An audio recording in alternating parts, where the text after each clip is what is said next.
à Felitz-Bauer, Prague, du 11 au 12 janvier 1913.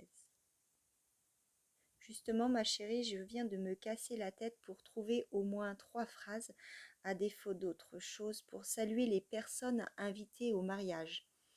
Je les ai enfin, elles sont désolantes.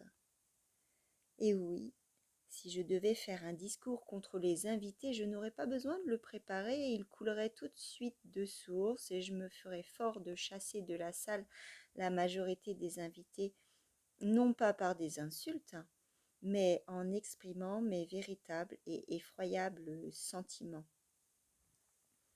Mais ainsi, je suis aussi condamnée à me chasser moi-même.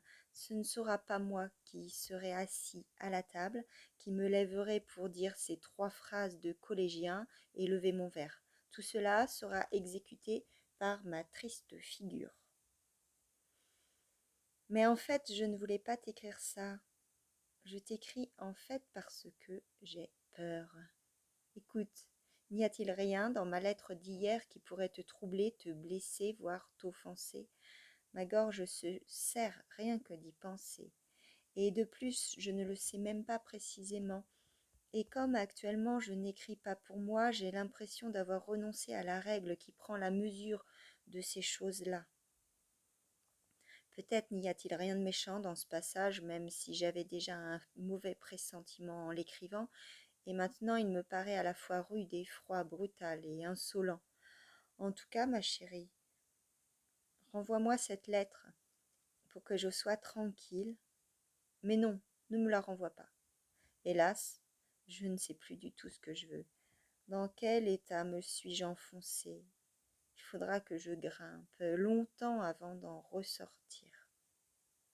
Si seulement j'avais ta réponse à ma dernière lettre que tu as eue dimanche et dans laquelle se trouve un passage qui aurait pu, de colère contre moi, te jeter hors de ton lit. Si tu devais être fâchée contre moi, ma chérie, pardonne-moi. Dans l'état où je me trouve actuellement, il n'y a pas de honte à invoquer la compassion. Mon état est une honte. Si tu m'avais déjà pardonné, prends cette lettre pour une excuse tardive. Et si tu ne trouvais aucune faute à me reprocher, alors moque-toi de moi, rien ne me plaira plus. Franz.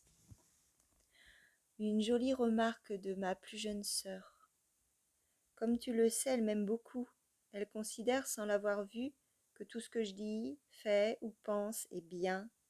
Mais elle a par ailleurs tellement de raison et d'esprit qu'elle est capable de se moquer un peu de moi, et bien sûr d'elle-même aussi, car elle est toujours de mon côté. À présent que je suis indubitablement et manifestement attristée par le mariage, ma sœur ne peut s'empêcher, en raison de toute son attitude par rapport à moi, de trouver une justification à cette tristesse, même si bien sûr elle ne peut la ressentir que pour une toute petite part. Et voilà que ce soir, notre gouvernante, en emballant les affaires de Vali, qui se marie, s'est mise à pleurer. Et ce faisant, elle a aussi fait pleurer Vali, qui s'est rendue ensuite dans la salle de séjour avec les yeux larmoyants. À peine haute-là, c'est ma plus jeune sœur, a-t-elle vu ses yeux larmoyants qu'elle s'est mise à crier. Elle est intelligente, elle pleure aussi. C'était mi-sérieux, mi-comique, et voulait dire que les larmes sont de mise, puisqu'elles correspondent à mes sentiments, et que Vali doit être intelligente puisqu'elle fait quelque chose qui correspond à mon sentiment à partir de son propre sentiment. Mais maintenant je vais me coucher, je ne veux pas être encore somnolent demain par-dessus le marché. À propos de l'homme du Caire, au premier instant je me suis presque effrayée. C'est sûrement un bon Allemand, mais je le voyais en arabe, dans un grand drap de lin flottant, te poursuivant dans ton bureau. À quoi me sert ma place dans ton bureau? Mieux vaut être gardien de nuit dans votre usine qu'un amoureux aussi lointain que moi.